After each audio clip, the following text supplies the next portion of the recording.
please stop traumatizing your kids? Would you send your child, your 6-year-old, your 8-year-old, your 12-year-old, to one of the world wars to watch horrific scenes of bloodshed? Of course you wouldn't. But are you? Certain parts of the human brain are very able to separate reality from fiction. And there are other parts of the brain that may not be as skilled at it.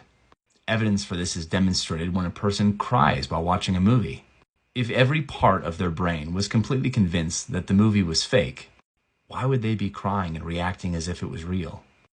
Most adult brains are probably more able to separate reality from fiction, but children's brains especially may not be so well equipped.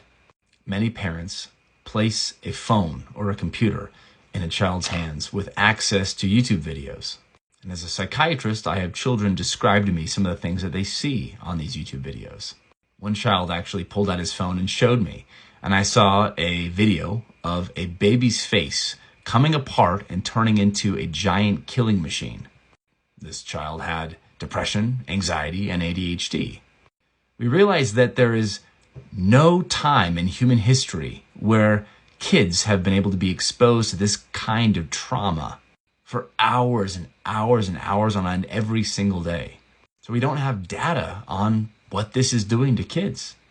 But we do have data that's indicating there's a possibility that children are getting depression and anxiety and ADHD and other conditions at an alarming rate. The numbers are going up and up. And as a psychiatrist, I'm expected to have answers. I do not currently have the capacity to conduct a study to determine this.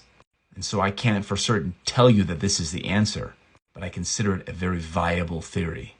We've watched soldiers come back from Vietnam and become horribly depressed, incredibly anxious, turning to alcohol in order to survive, or becoming suicidal.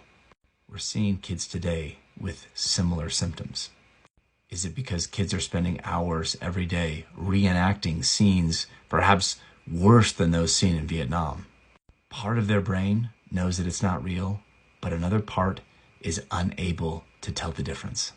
There is a possibility that decades from now, we're going to look back with a little more data and be horrified that we allowed a generation of children to view things like this. And absolutely stunned that we didn't realize the damage that it can cause. Until we have more data, I would highly recommend getting your child some kind of phone that only calls and texts. Take away the computer, don't let them have access to YouTube, and only let them play video games that are not depictions of violence.